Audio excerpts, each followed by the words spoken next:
Gerbiamas pretendente, prieš beveik metus Konstitucinis teismas priėmė tokį skandalingą nutarimą dėl partnerystės.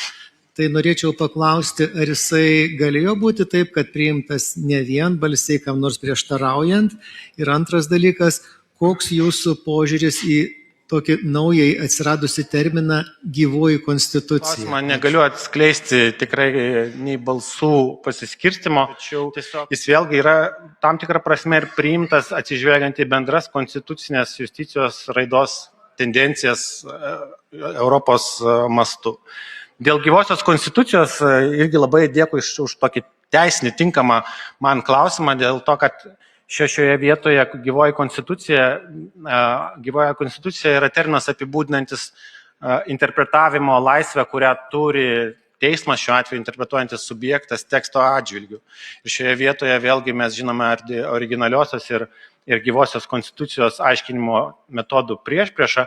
Ir Lietuvoje, kaip ir daugelį kontinentinių valstybių, ima viršų būtent gyvosios konstitucijos interpretavimo metodas. Jo tikslas yra nepalikti konstitucijos nuošalyje nuo gyvenimiškų pokyčių ir įvykių. Tai reiškia, kad vis dėlto tai, kas vyksta šiame pasaulyje, mes turime vertinti, nes priešingų atveju būtumėme tam tikrą prasme užstrigę galbūt tekste ir negalėtumėm atliepti aktualių šiandien problemų ir jas spręsti. Gerbiamas pretendente, prieš beveik metus Konstitucinis teismas priėmė tokį skandalingą nutarimą dėl partnerystės. Tai norėčiau paklausti, ar jisai galėjo būti taip, kad priimtas ne vienbalsiai, kam nors prieštaraujant. Ir antras dalykas, koks jūsų požiūris į tokį naujai atsiradusi terminą gyvoji konstitucija? Ačiū. Na, aš dėkuoju iš klausimą, negaliu atskleisti tikrai nei balsų pasiskirstimo.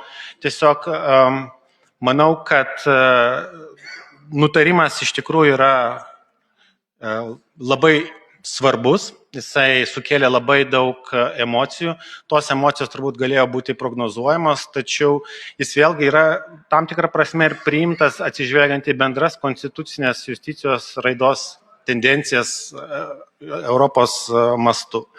Dėl gyvosios konstitucijos irgi labai dėkui už tokį teisinį tinkamą man klausimą, dėl to, kad šioje vietoje gyvoji konstitucija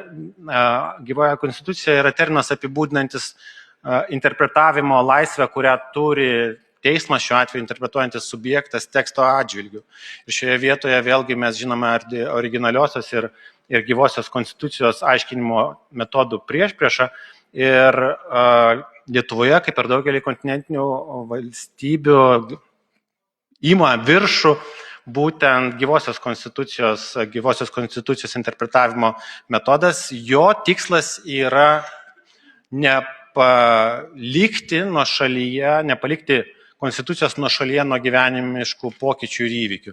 Tai reiškia, kad vis dėlto tai, kas vyksta šiame pasaulyje, mes turime vertinti, nes priešingų atveju būtumėme tam tikrą prasme užstrigę galbūt tekste ir negalėtumėm atliepti aktualių šiandien problemų ir jas spręsti vienokiu arba kitokiu būdu, nes aš taip įsivaizduoju, kad vis tiek vienas svarbiausių yra dalykų neišspręstas klausimas, neišspręsta problema, kuris sukelia vėliau didesnių politinių, ekonominių ir socialinių problemų.